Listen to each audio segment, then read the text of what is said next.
Hi everyone, today we're going to learn how to make a bow. We're going to use the plugin AV Bro page curl or curl, and to shorten the length of the video I've already got my ribbon started. So let's get started because it's quite a bit to it. I've got to go back to default because I've been doing it before. So there's your ribbon. The first thing you do is with this is set your surface settings. Your level to 20, 21, 20, your radius to 60, 50, 60, somewhere around there. Set it to 60. 0 for your oblique, and your torsion set it round about 60, 58, 60. Okay, you'll notice the back side of this has a black, so go down to define and click from current layer to make it the same as your the rest of your ribbon. Okay, you need to go up to window and you'll see bends. Whoops, I closed it. Open it up, and what you then need to do is come across to surface, go fold, up, which it is. You go 50% for your level because you want the fold in roughly the 50% of the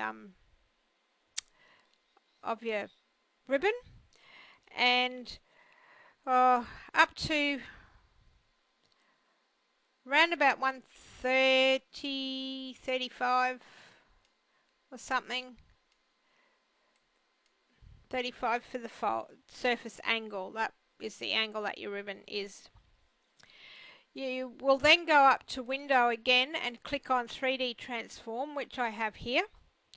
And once you've done that, come across and set your angle.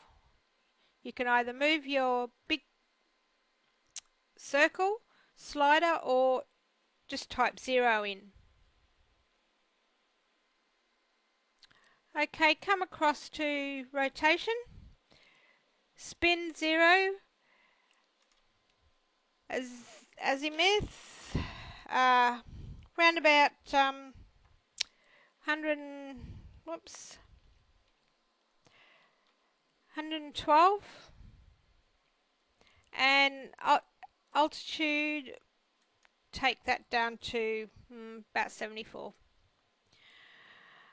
Okay, let's make our bow. Back up to our bends window.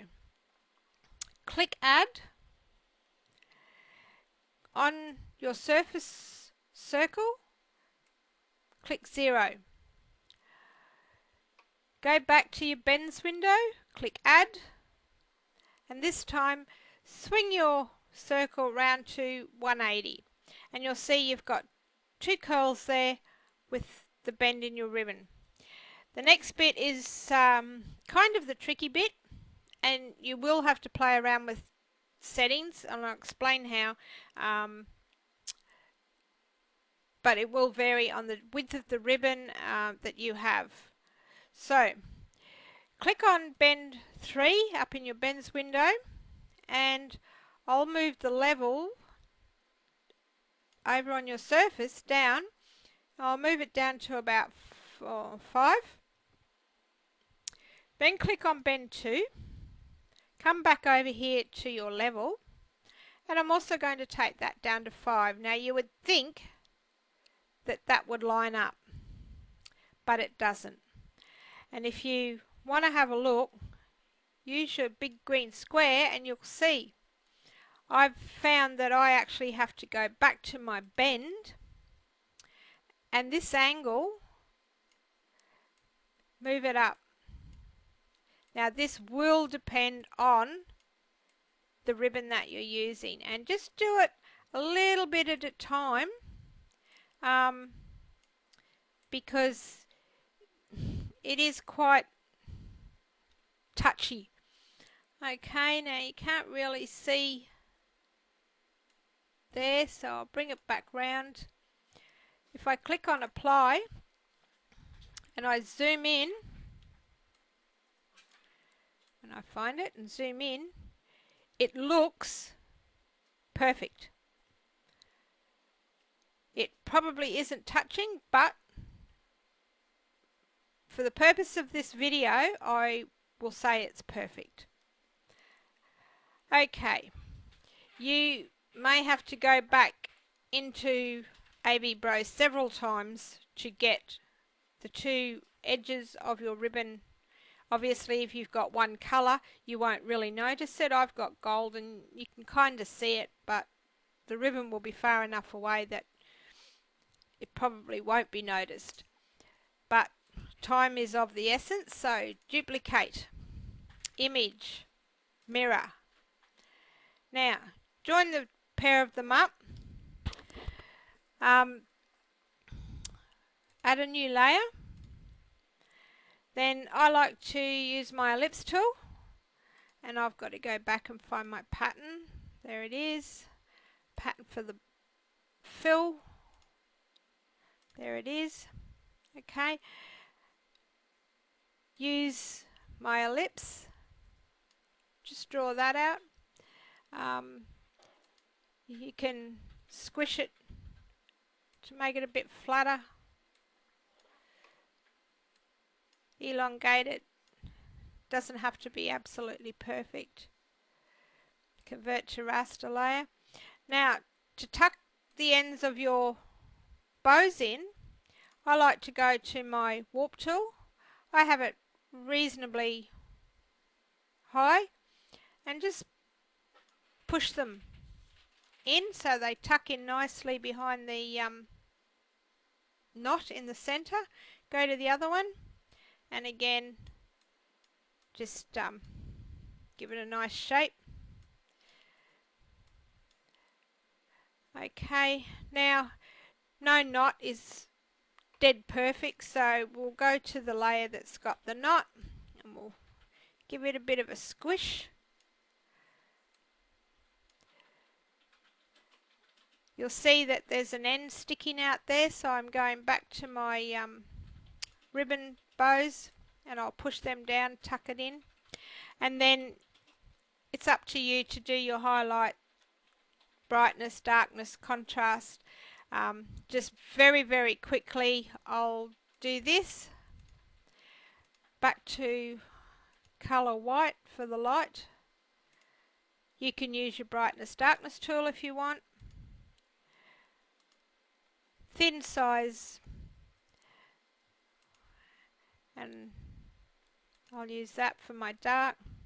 So you usually have a couple of creases and a bit of light up the centre, a couple of creases, a bit of light up the centre, then effects, adjust blur, Gaussian blur, so it really blurs it off,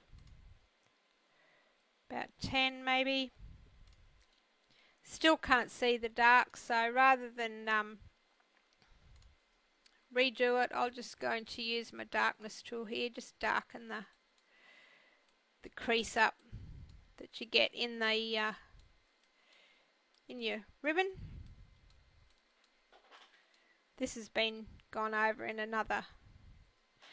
Now, I don't merge things. I prefer to keep things as layers for the simple fact that if I want, this is a very long bow. If I want a short bow, I can very easily shorten it. I can also get my warp tool if I want and go on the right layer. I can actually give the bow a bit of shape because no bows, or a lot of bows, aren't dead straight. So just to give it a bit of natural look, I can do that. Go back to high, light and dark. in under the fold there, bit of dark, and whoops, on the right layer it'll work, bit of dark under there, and a bit of lightness on the ends where it's probably sticks out the highest. Touch.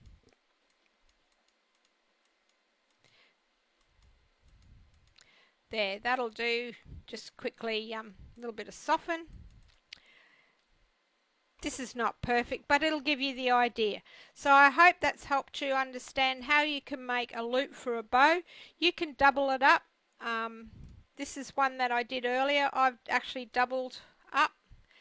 It's not finished properly, but you know, I can shorten it. I can do what I want. I've kept it. I can turn it if I want it a bit flatter. Same with that one. You can pull it down. So the advantages of keeping it and working in layers is well worth the while. So I hope you've enjoyed that and it's helped you. Bye.